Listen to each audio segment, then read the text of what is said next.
Hello नमस्कार, कोमल success point में आपका स्वागत है। सत श्री अकाल, आदाब सभी को। कैसे हो आप सभी। वर्तमान में जो ये समय चल रहा है, इस समय के अंदर अस्पतालों की स्थिति दयनीय हो चुकी है।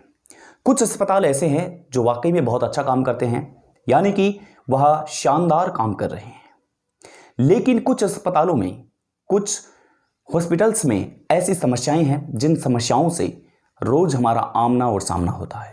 हम ऐसी समस्याओं को रोज फेस करते हैं, लेकिन दुख की बात यह है कि हम कुछ कर नहीं पाते, हम सोच भी नहीं पाते, हम समझ भी नहीं पाते कि हम क्या कर रहे हैं। ऐसी हालत अस्पतालों की क्यों बनी है? एक पल के लिए अगर सोचें तो हम खुद भी जिम्मेदार हैं। जब हमारा कोई रिश्तेदार या फिर हम या हमारे पड़ोसी जब एडमिट होते हैं हॉस्पिटल्स में, आप सोचिए कि आप कितनी लापरवाही का सामना करते हैं।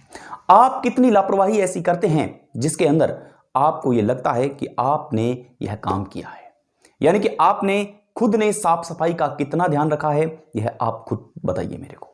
आपने साफ सफाई का कितना बड़ा काम किया है वहां पर, यानी कि आपकी आंखों के सामने गंदगी होती रही, आप फिर भी कुछ नहीं करते रहे। ऐसा क्यों हुआ? क्योंकि हम खुद जिम्मेदार हैं, हमने खुद ने आवाज नहीं उठाई।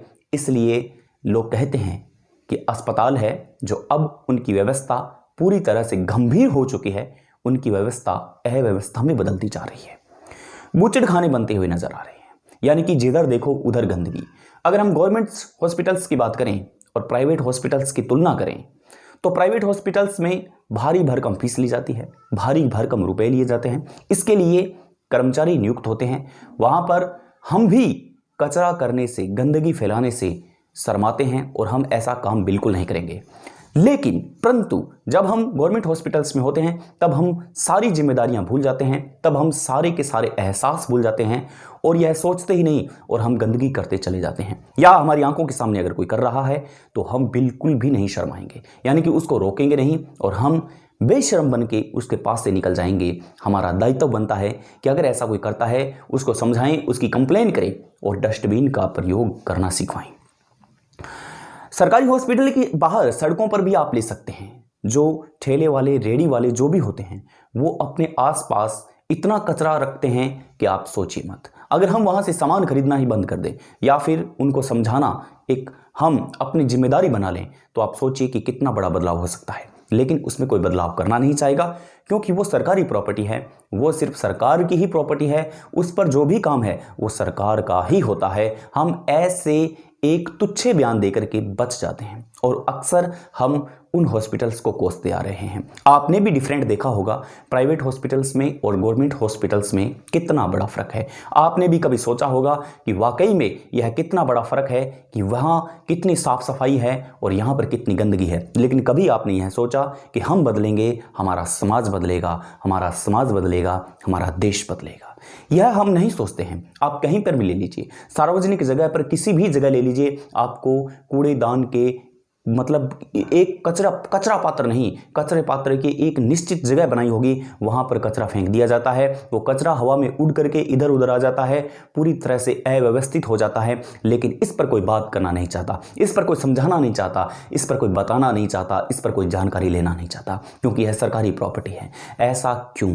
अगर हम बदलेंगे हमारा समाज बदलेगा। जैसा कि मैं पहले कह चुका हूं, हमारी एक कोशिश होनी चाहिए, हमारा दायित्व बनता है कि हम ऐसी जगहों को अपनी देखरेख में, आपके पास पब्लिक ऐप होता है, सभी के पास पब्लिक ऐप है, आप अपने कैमरे से रिकॉर्ड कर सकते हैं और उसके आप प्रशासन को जानकारी दे सकते हैं। अगर ऐसा कोई व्यक्ति करता हुआ नजर आता है, हम नहीं सोचते।